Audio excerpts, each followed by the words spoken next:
Now, just an example of what it means when I say that, okay, when you're not exclusive to one tradition, then that doesn't necessarily mean that it's, anything goes. Now, I've been doing some field research in a village in northern Guangdong province, and where you have a ritual tradition where you actually have, in the same ritual, you have priests. Actually, they're the same priests, or the same troop of priests, and there's two altars, and at one altar they wear Buddhist hats, and at another altar they wear Taoist hats.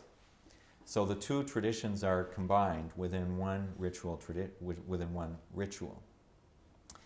And yet there's quite a division of roles and functions between these two. So we can see very clearly in terms of the symbolism and the meaning of the different rituals that the Buddhist part is much more universalistic. It's appealing to the three treasures, the Sambao, the three treasures of Buddhism. It's also oriented toward the universal salvation of souls, of the dead, and so on. Whereas at the Taoist part, it's oriented toward locality, toward local gods, towards local history, local tradition.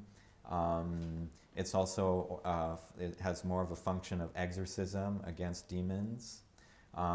There's even there's a more feminine dimension to the Taoist part, where the priests, they cross-dress as priestesses, as women.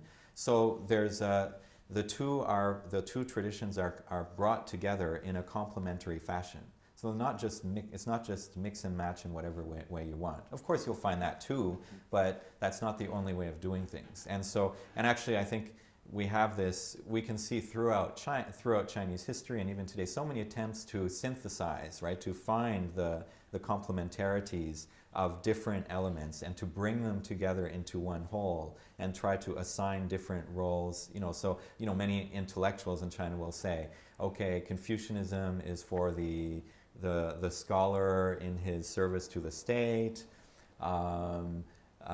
Taoism is for when he's at home and when he's kind of feels disillusioned with his service to the state, and Buddhism is for preparation for death, for example, right? I mean, that's not the only way of bringing things together, but that's just one example of how people will bring elements together and try to assign different roles and different functions in order that it can all fit together into a single entity. We can see that throughout Chinese history, and we can see various attempts even today.